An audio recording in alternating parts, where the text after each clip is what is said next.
महाराज जी मेरा प्रश्न है कि आपसे सारी दुविधाओं और समस्याओं का समाधान प्राप्त होने के बाद भी महाराज जी आपकी बातें जीवन में उतारने में असमर्थ हो रहा हूँ महाराज जी। इसके लिए महाराज जी असमर्थता इसीलिए कि भजन नहीं है। अगर भजन रूपी अध्यात्म बल हो तो समर्थ हो जाओगे। कौन सी कठिन बात है, आप हमें बताओ, क्या कठिन बात है? राज जी, मैं जब पिछले बार आया था तो अवलो नसानी अपना नसियों का संकल्प आपसे कहा था टूट जाता है, तो आपने कहा था कि मतलब बड़ा वृक्ष होता है ना, तो जब वो आंधी में उखड़ जाता है तो महीनों हरा भरा दिखाई देता है, लेकिन उसकी जड़ नहीं होती। समझ रहे हो ना? ऐसे अनेक जन्मों से हमारे संस्कार गलत हो चुके हैं। अब हम शरणागत हैं, माने उनकी जड़ उखड़ गई है, और हरे भरे कई महीनों तक दिखाई देंगे। तो ये हो सकता है कि कई वर्षों तक आपकी शिथिल साधना होने के कारण आपको विषय आकर्षण करके भ्रष्ट कर दे, लेकिन विश्वास करो, आप शरणागत हो, आप भगवान के जन हो, एक दिन विजय प्राप्त करोगे। ये दृढ़ विश्वास रखो और नाम जप करते रहो, और जितना बच सकते हो बचते रहो। जब ना बचने की बात आवे तो ऐसे हो जाओ भगवान से, आप मुझे बचा लो, हमारी बात मानो। ऐसा करना, जहाँ कहीं गलत हो रहा हो तुम्हारे जीवन में और तुम अपने को न रोक पा रहे हो, वहाँ से हाथ उठा दो, हे भगवान आप देखना, अब आप संभाल लेना, मेरी सामर्थ्य नहीं है, मुझे आपकी माया प्रचंड है, घसीटती जा रही, मैं गलत जा रहा हूँ प्रभु, मैं जान रहा हूँ कि मैं गलत हूँ, लेकिन मैं नहीं रुक पा रहा हूँ प्रभु, हम पर कृपा। वो जरूर बल देंगे, वो कोई ऐसा रास्ता बना देंगे कि आप निकल जाओगे। समझ रहे हो ना? लेकिन आप जानबूझ करके गिरोगे तो फिर नहीं, फिर तो पड़े ही रहोगे वहीं। जानबूझ करके अगर जहर खाओगे तब तो मर ही जाओगे। अगर कोई धोखे से जहर खवाएगा तो भगवान बचाने का चांस है। मीरा जी को जहर पिलाया तो बच गए ना, लेकिन जानबूझ के जहर खाओगे तो मर ही जाओगे। फिर ये जहर से भी विषैला है विषय, बहुत जन्मों से भोगते आ रहे हैं। तो जहाँ अब लगता है कि हम गलत काम नहीं करेंगे, अवसर मिला तो फिर गलत कर बैठते हैं, तो फिर परमार्थ से निराशा आ जाती है। सबसे ज़्यादा घाटे की बात ये होती है कि हमसे गलती हो गई, तो वो गलती क्या करेगी, इधर का उन्नति मार देगी, मन ही नहीं लगेगा भजन में, सत्संग में, साधु महात्माओं की बातों में, मन ही खराब हो जाएगा, फिर हमारा जीवन बर्बाद हो जाएगा। गलती हो जाना उतना भयानक नहीं जितना गलती का परिणाम भयानक है। वो हमारे अंदर उत्साह ही खत्म कर देता है भजन का। यार क्या इतने महीने से कर रहे हैं, भ्रष्ट हो गए, अब क्या होगा, ये कर देता है, वो अध्यात्म से हीन बना देता है। तो हमें लगता है बचने की कोशिश करो, मनुष्य जीवन बड़ा दुर्लभ है, इसी जन्म में भगवत प्राप्ति हो जाए। जहाँ गिरने को, हमारी एक एक बात पकड़ लो, जहाँ गिरने के चांस हो, आप संभल ना सकते हो, वहाँ से हो जाना, अंदर से भगवान वो तुरंत संभाल लेंगे। गिरोगे तो उनकी गोद में गिरोगे। जन अवगुण प्रभु मान न काऊ, दीन बंधु अति मृदुल स्वभाव। बहुत दीन बंधु करुणा में भगवान है, अपने जन के अपराध गिनते ही नहीं है। प्रभु जी, घर पे भगवान जी शिव जी का मंदिर है, लेकिन जब से आपको सुनने लगे हैं तब से श्यामा श्याम और आपको विराजमान किए हैं। शंकर जी की कृपा से ही श्यामा श्याम के चरणों में प्रीति प्राप्त होती है। आप तो मंदिर में बात कर रहे हो, हम तो काशी में रहते थे। शंकर जी के ही पूर्णानन्य पूरे विरक्त केवल शंकर जी, और कुछ है ही नहीं। तो हमें श्यामा श्याम के मार्ग में भेज दिया, तो उनकी कृपा से ही श्यामा श्याम की प्राप्ति होती है। महाराज जी, सुबह जैसे उठते हैं 3 बजे 4 बजे, जब भी तो समझ नहीं पाते पहले किसकी पूजा कर। पहले शंकर जी की पूजा कर, जगत गुरु है, वैष्णवाचार्य है, उन्हीं की कृपा से श्यामा श्याम की प्राप्ति होगी। ठीक है। राजेश सैनी जी। श्री राधा महाराज जी, वैराग्य हुए बिना भी परम पद की प्राप्ति हो सकती है? हाँ, हो सकती है। यदि हम घर गृहस्थी के भोगों को धर्म पूर्वक भोगे, तो जैसे भूख लगी है तो धर्म पूर्वक कमाए हुए अन्न से पेट भरे, काम सता रहा है, धर्म पूर्वक पाणी ग्रहण की हुई पत्नी से सहवास करें, हमें मोह सता रहा है, अपने बच्चों से भागवतिक भाव से प्रेम करें। धर्म के अंतर्गत किया हुआ भोग मोक्ष की पदवी प्रदान करने की योग्यता प्रदान कर देता है, और अधर्म से किया हुआ भोग नरक की गति प्रदान करता है। धर्म पूर्वक काम भगवान का स्वरूप है, अधर्म पूर्वक काम नरक का स्वरूप है। कामः क्रोधा तथा लोभा तस्मादेत्र्यम तजे, त्रिविधम नरकस्येदम द्वारम। नरक के 3 द्वार, काम क्रोध लोभ, और वही अगर धर्म पूर्वक किया जाए तो भगवान की प्राप्ति कराने वाला बन जाता है। तो आप अधर्म का त्याग करके भगवान का नाम जप करते हुए घर गृहस्थी में रहते हुए यदि भजन करो तो भगवान की प्राप्ति हो जाएगी। क्यों? भगवान की प्राप्ति करने के लिए जो हमें चाहिए वो है धर्म, वो है भगवान का भजन।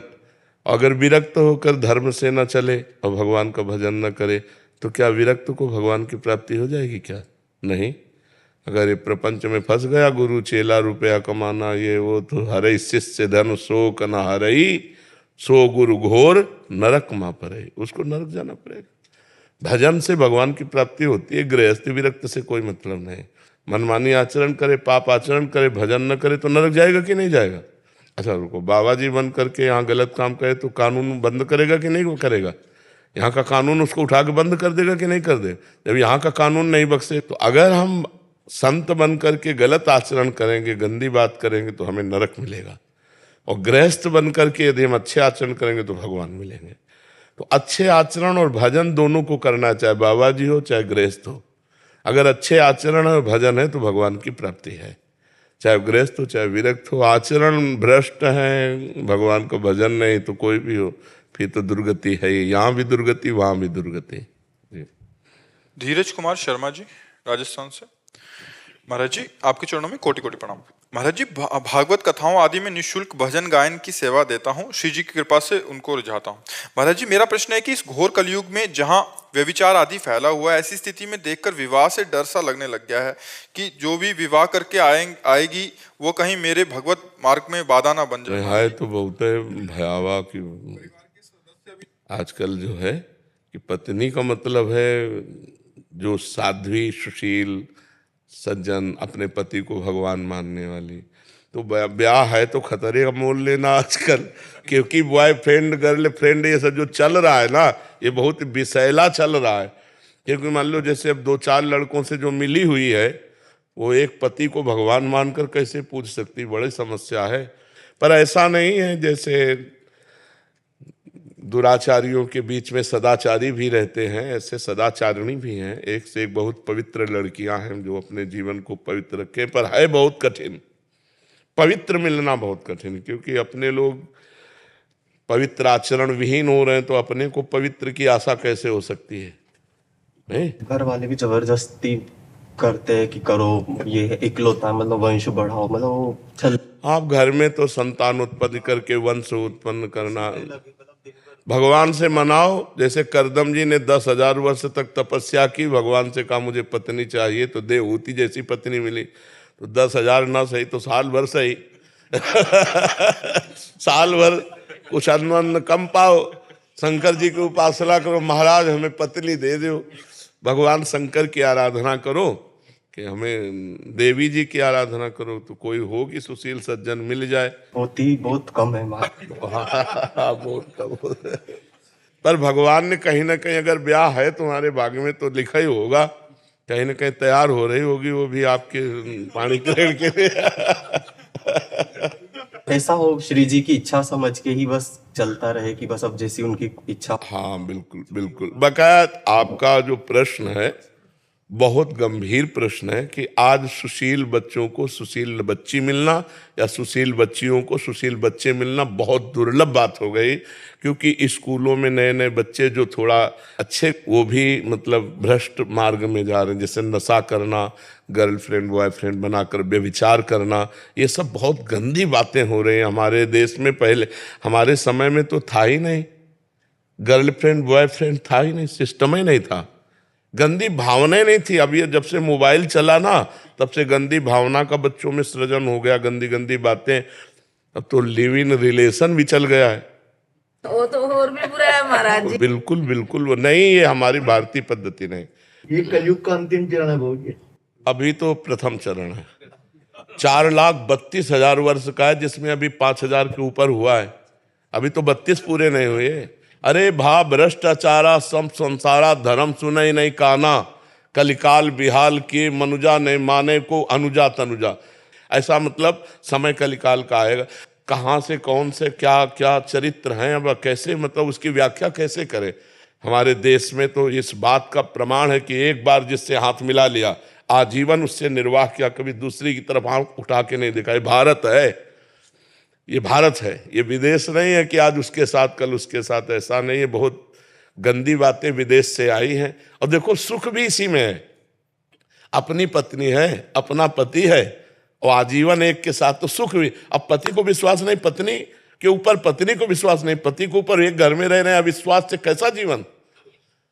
तो आज का समय बहुत विचित्र है, बहुत विचित्र है। भगवान बचावे, किसी को चरित्रवान पति मिल जाए या चरित्रवान पत्नी मिल जाए तो बड़ी कृपा समझो भगवान के। नहीं तो आजकल देखो सब चरित्रविहीन हो रहे हैं, नए नए बच्चे विशेष।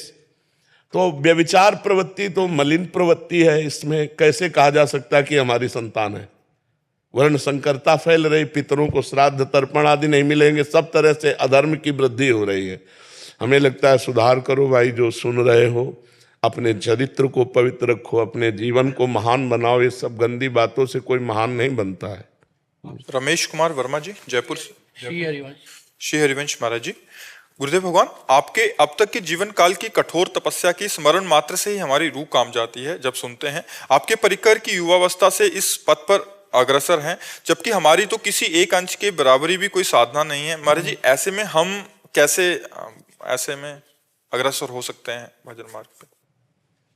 इंजन में पावर होता है, डिब्बे में पावर नहीं होता। डिब्बे में कनेक्शन होता है इंजन से। इंजन में 2-4 लोग ही बैठ सकते हैं, डिब्बे में सैकड़ों लोग बैठ सकते हैं।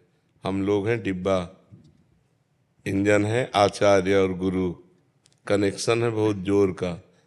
तुम हो यात्री, चुपचाप डिब्बे में बैठे रहो, काहे परेशान होते हैं?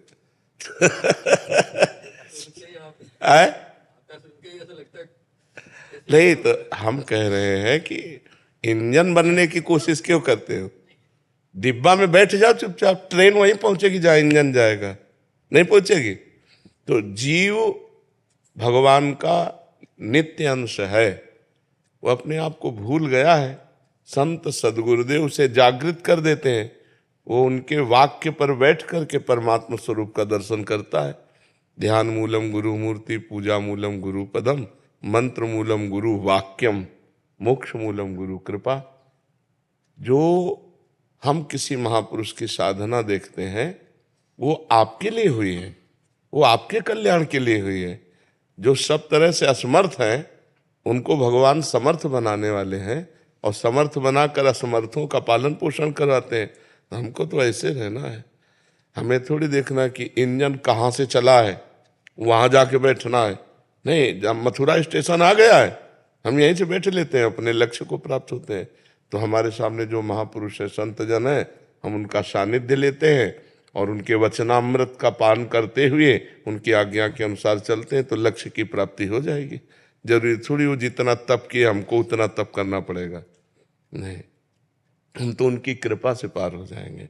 बस नाम जप करते रहो, गलत आचरणों का त्याग करो और भगवान की लीला कथामृत का पान करते रहो। हर कर्म भगवान को अर्पित कर दो, भगवत प्राप्त हो जाओगे। बिल्कुल सरल उपाय है, नहीं? प्रदीप जी, महाराष्ट्र से। राधे राधे महाराज जी, आपके चरणों में कोटि कोटि प्रणाम। प्रभु जी, कुछ दिनों से भगवान की कृपा से साधु जीवन जी रहा हूँ। हम सभी के कल्याण हेतु भूतकाल में साधु हुए हैं, भविष्य में भी साधु होंगे और आज भी साधु हैं। प्रभु, याचना करते हुए पूछ रहा हूँ कि महाराज जी हमारे लिए आप मार्गदर्शन करें करणीय और अकरणीय सूत्रों को समझाने का। हमारी सबसे पहली बात है कि आप भगवत प्राप्ति करो।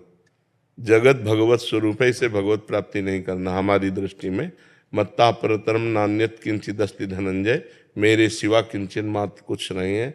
वो सब भगवान पूर्ण परमात्मा ही सब रूपों में बैठा हुआ है, ये हमारी दृष्टि है। अब हमको अपनी दृष्टि इनमें परमात्मा भाव में लाने के लिए किसी माता बहन की तरफ हमारी भोग दृष्टि न हो। सबसे पहले साधु के लिए है कामिनी। अगर सतमार्ग में चलना है तो बांध लंगोटा बचा के इंद्री, कभी न देखा पर नारी। जो काछवाछ मन निश्चल राखे, धनी धनी जननी तेरी रे, नरसिंह मेहता जी कहते। पराई माता बहनों की तरफ कभी भी हमारी काम दृष्टि नहीं हो। अगर काम दृष्टि हो भी जाए तो क्रिया कभी नहीं होनी चाहिए। साधु वेश में सबसे ज्यादा परहेज इसी बात का है। सबसे पहला परहेज कि हमें पूरे आजीवन ये नियम रखना है कि पराई माता बहनों की तरफ हमारी गंदी दृष्टि ना हो। कभी अगर दृष्टि भी गंदी हो जाए, मान लो चूक है, बड़े जन्मों से हम उसी में लगे हुए हैं, तो क्रिया नहीं होनी चाहिए, काम क्रिया ये नहीं होनी चाहिए। दूसरी बात, हमारी वाणी सत्य का ही प्रवचन करे, सत्य ही बोले। भगवान नाम सत्य है, भगवान की लीला चर्चा कथा सत्य है, इसके अलावा मौन रहे। तीसरी बात, हमारी श्रवणेंद्री भगवान की चर्चा ही सुने, विषय चर्चा नहीं। न विषय चर्चा करनी है, न विषय चर्चा सुननी है, और न विषय दृश्य देखने हैं। मोबाइल रखते हो आप, टच वाला रखते हैं? हाँ, बहुत सावधान रहने की जरूरत है, क्योंकि टच मोबाइल और हम एकांत में बैठे हैं, पढ़े हैं, अब मन भजन में नहीं लग रहा तो मन फिर देखने को कहेगा। तो आजकल क्या है कि सीरियल विषयी पुरुषों द्वारा बनाए गए हैं, जो घोर संसारी विषयी पुरुष हैं। अब वो तो मनो आकर्षक के लिए अपना अंग प्रदर्शन भी करते हैं, क्रिया प्रदर्शन भी करते हैं। कोई भी ऐसा सीरियल नहीं है जिसमें अंग प्रदर्शन न हो और क्रिया प्रदर्शन न हो,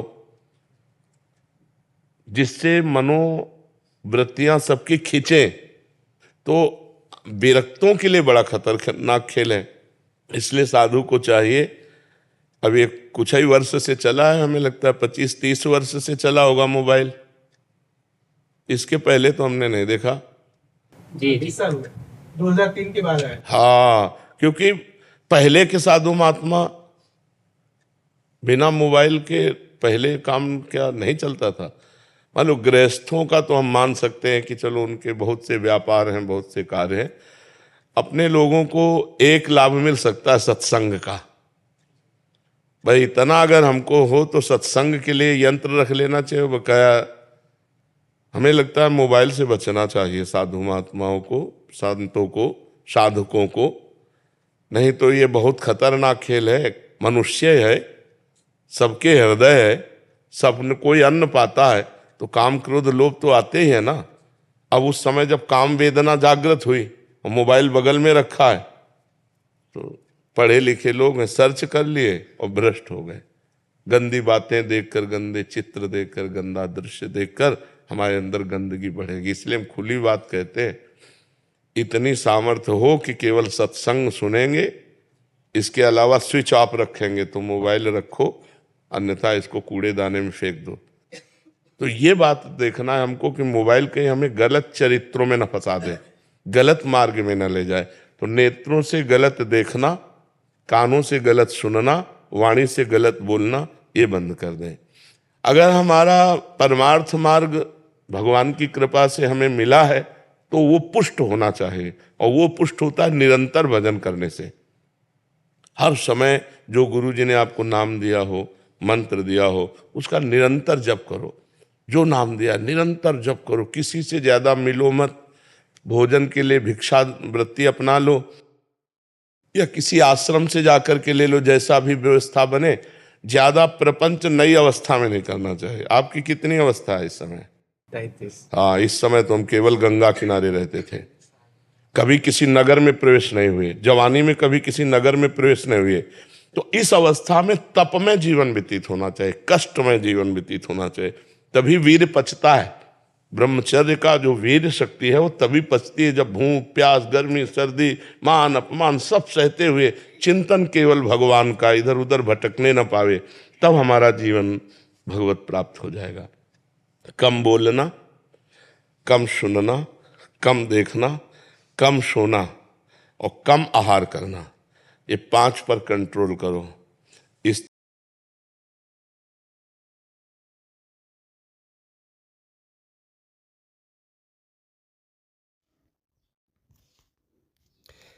सिंहासन बत्तीसी तीसरी पुतली जय लक्ष्मी की कहानी। राजा विक्रम आदित्य जितने बड़े राजा थे उतने ही बड़े तपस्वी। उन्होंने अपने तप से जान लिया कि वे अब अधिक से अधिक 6 महीने जी सकते हैं। अपनी मृत्यु को निश्चित समझकर उन्होंने वन में एक कुटिया बना ली तथा राजकाज से बचा हुआ समय साधना में बिताने लगे। एक दिन राजमहल से कुटिया की तरफ आ रहे थे कि उनकी नज़र एक मृग पर पड़ी।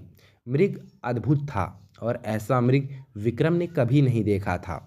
उन्होंने धनुष हाथ में लेकर दूसरा हाथ तरकस में डाला ही था कि मृग उनके समीप आकर मनुष्य की बोली में उनसे अपने प्राणों की भीख मांगने लगा। विक्रम को उस मृग को मनुष्य की तरह बोलते हुए देखकर बड़ा आश्चर्य हुआ और उनका हाथ स्वतः ही थम गया। विक्रम ने उस मृग से पूछा कि वह मनुष्यों की तरह कैसे बोल लेता है, तो वह बोला कि यह सब उनके दर्शन के प्रभाव से हुआ। विक्रम की जिज्ञासा अब और बढ़ गई। उन्होंने उस मृग से पूछा कि ऐसा क्यों हुआ, तो उसने बताया कि मैं जन्मजात मृग नहीं हूँ, मेरा जन्म मानव कुल में एक राजा के यहाँ हुआ था। अन्य राजकुमारों की भांति मुझे भी शिकार खेलने का बहुत शौक था। शिकार के लिए मैं अपने घोड़े पर बहुत दूर तक घने जंगलों में घुस जाता था। एक दिन मुझे कुछ दूरी पर मृग होने का आभास हुआ और मैंने आवाज़ को लक्ष्य करके एक बाण चलाया। दरअसल वह आवाज़ एक साधनारत योगी की थी जो बहुत धीमे स्वर में मंत्रों का उच्चारण कर रहे थे। तीर उसे तो नहीं लगा, पर उस साधु की कनपट्टी को छूता हुआ पूरे वेग से एक वृक्ष के तने में घुस गया। मैं अपने शिकार को खोजते खोजते वहां तक पहुंचा तो पता चला मुझसे कैसा अनिष्ट होने से बच गया। योगी की साधना में विघ्न पड़ा था, इसलिए वह काफ़ी क्रोधित थे। उसने जब मुझे अपने सामने खड़ा पाया तो समझ गया कि वह बाण मैंने चलाया था। उसने लाल आंखों से घूरते हुए मुझे श्राप दे दिया। उसने कहा, ओ मृग का शिकार करने वाले मूर्ख युवक, आज से तू खुद मृग बन जा। तब से आज तक अखेटकों से बचते हुए अपने प्राणों की रक्षा कर रहा हूँ मैं। उसने श्राप इतनी जल्दी दे दिया कि मुझे अपनी सफाई में कुछ कहने का मौका ही नहीं मिला। श्राप की कल्पना से ही मैं भय से थरथराकर कांपने लगा। मैं योगी के पैरों पर गिर पड़ा, उससे श्राप मुक्त करने की प्रार्थना करने लगा। मैंने रो रो कर उससे कहा कि उनकी साधना में विघ्न उत्पन्न करने का मेरा कोई इरादा नहीं था और यह सब अनजाने में मुझसे हो गया। मेरी आंखों में पश्चाताप के आंसू देखकर उस योगी को दया आ गई। उसने मुझसे कहा कि श्राप वापस तो नहीं लिया जा सकता, लेकिन वह उस श्राप के प्रभाव को कुछ कम कर सकते हैं, सीमित कर सकते हैं। मैंने कहा कि जितना अधिक संभव है उतना वह श्राप का प्रभाव कम कर दे। तो उसने कहा, तुम मृग बनकर जब तक भटकते रहोगे तब तक महान यशस्वी राजा विक्रम आदित्य के दर्शन नहीं हो जाएंगे। विक्रम के दर्शन से ही तुम मनुष्यों की भांति बोलना शुरू कर दोगे। विक्रम को अब जिज्ञासा हुई कि मनुष्य की भांति बोल तो रहा है मगर मनुष्य में परिवर्तित नहीं हुआ, और उन्होंने उससे पूछा, तुम्हें मृग रूप से कब मुक्ति मिलेगी, कब तुम अपने वास्तविक स्वरूप को प्राप्त करोगे। वह श्रापित राजकुमार बोला, इससे भी मुझे मुक्ति बहुत शीघ्र मिल जाएगी। उस योगी के कथन अनुसार अगर मैं आपको साथ लेकर उनके पास जाऊं तो मेरा वास्तविक रूप मुझे तुरंत ही वापस मिल जाएगा। विक्रम खुश थे कि उनके हाथ से शापग्रस्त राजकुमार की हत्या नहीं हुई, अन्यथा उन्हें निरपराध मनुष्य की हत्या का पाप लग जाता और वे ग्लानित तथा पश्चाताप की अग्नि में जल रहे होते। उन्होंने मृग रूपी राजकुमार से पूछा, क्या तुम्हें उस योगी के निवास के बारे में कुछ पता है? क्या तुम मुझे उनके पास ले जा सकते हो? उस राजकुमार ने कहा, हाँ, मैं आपको उनकी कुटिया तक अभी लिए चलता हूँ। संयोग से वह योगी अभी भी इस जंगल में थोड़ी ही दूर पर साधना कर रहे हैं। वह मृग आगे आगे चला और विक्रम उनका अनुसरण करते हुए पीछे पीछे चले। थोड़ी दूर चलने के पश्चात उन्हें एक वृक्ष पर उल्टा होकर साधना करता एक योगी दिखा। उनकी साधना में आ गए कि राजकुमार इसी योगी की बात कर रहा था। वे जब समीप आए तो वह योगी उन्हें देखते ही वृक्ष से उतरकर सीधा खड़ा हो गया। उसने विक्रम का अभिवादन किया तथा दर्शन देने के लिए उन्हें नतमस्तक होकर धन्यवाद दिया। विक्रम समझ गए कि वह योगी उनकी ही प्रतीक्षा कर रहा था, लेकिन उन्हें जिज्ञासा हुई कि वह उनकी प्रतीक्षा क्यों कर रहा है। पूछने पर उसने उन्हें बताया कि सपने में एक दिन इंद्रदेव ने उन्हें दर्शन देकर कहा था कि महाराजा विक्रमादित्य ने अपने कर्मों से देवताओं सा स्थान प्राप्त कर लिया है तथा उनके दर्शन प्राप्त करने वाले को इंद्रदेव या अन्य देवताओं के दर्शन का फल प्राप्त होता है। मैं इतनी कठिन साधना सिर्फ आपके दर्शन का लाभ पाने के लिए कर रहा था, उस योगी ने कहा। विक्रम ने पूछा कि अब तो उसने उनके दर्शन प्राप्त कर लिए हैं, क्या उनसे वह कुछ और चाहता है? इस पर योगी ने उनसे उनके गले में पड़ी इंद्रदेव के मूंगे वाली माला मांगी। राजा ने खुशी खुशी वह माला उसे दे दी। योगी ने उसका आभार प्रकट किया कि श्रापित राजकुमार फिर से मानव बन गया। उसने पहले विक्रम के फिर उस योगी के पांव छूकर उनसे आशीर्वाद प्राप्त किया। राजकुमार को लेकर विक्रम अपने महल आ गए। दूसरे ही दिन अपने रथ पर उसे बिठाकर उसके राज्य चल दिए, मगर उसके राज्य में प्रवेश करते ही सैनिकों की टुकड़ी ने उनके रथ को चारों ओर से घेर लिया तथा राज्य में प्रवेश करने का उनका प्रयोजन पूछने लगे।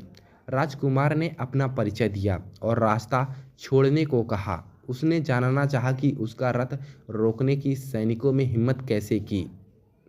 सैनिकों ने उसे बताया कि उसके माता पिता को बंदी बनाकर कारागार में डाल दिया गया है और अब इस राज्य पर किसी और का अधिकार हो चुका है।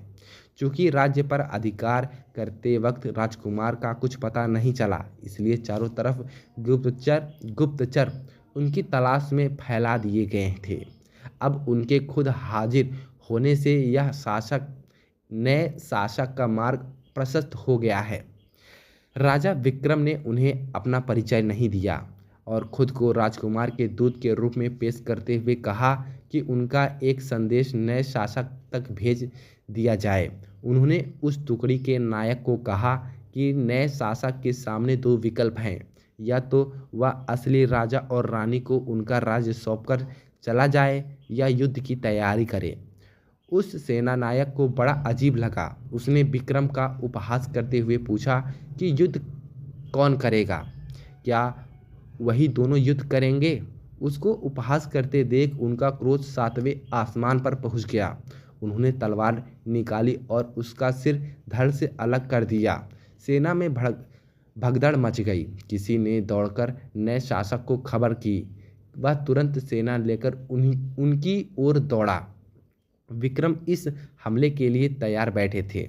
उन्होंने दोनों वेतालों का स्मरण किया तथा वेतालों ने उनका आदेश पाकर रथ को हवा में उठा लिया। उन्होंने वह तिलक लगाया जिसने अदृश्य हो सकते थे और रथ से कूद गए। अदृश्य रहकर उन्होंने दुश्मनों को गाजर मूली की तरह काटना शुरू कर दिया। जब सैकड़ों सैनिक मारे गए और दुश्मन नजर नहीं आया तो सैनिकों में भगदड़ मच गई और राजा को वहीं छोड़कर अधिकांश सैनिक रणक्षेत्र से भाग गए। उन्हें लगा कि कोई पैशाचनी शक्ति उनका मुकाबला कर रही है। नए शासक का चेहरा देखने लायक था। वह आश्चर्य और भयभीत था, हताश भी दिख रहा था। उसे हतप्रस्त देखकर विक्रम ने अपनी तलवार उसकी गर्दन पर रख दी तथा अपने वास्तविक रूप में आ गया। उसने उस शासक से अपना परिचय देते हुए कहा कि या तो वह इसी क्षण यह राज्य छोड़कर भाग जाए या प्राण दंड के लिए तैयार रहे।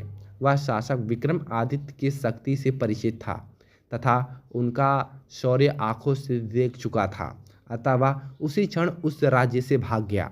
वास्तविक राजा रानी को उनका राज्य वापस दिलाकर वे अपने राज्य की ओर चल पड़े। रास्ते में एक जंगल पड़ा। उस जंगल में एक मृग उनके पास आया तथा एक सिंह से अपने आप को बचाने को बोला, मगर राजा विक्रमादित्य ने उसकी मदद नहीं की। सिंह भूखा था और मृग आदि जानवर ही उनकी क्षुधा शांत कर सकते थे। यह सोचते हुए उन्होंने सिंह को मृग का शिकार करने दिया।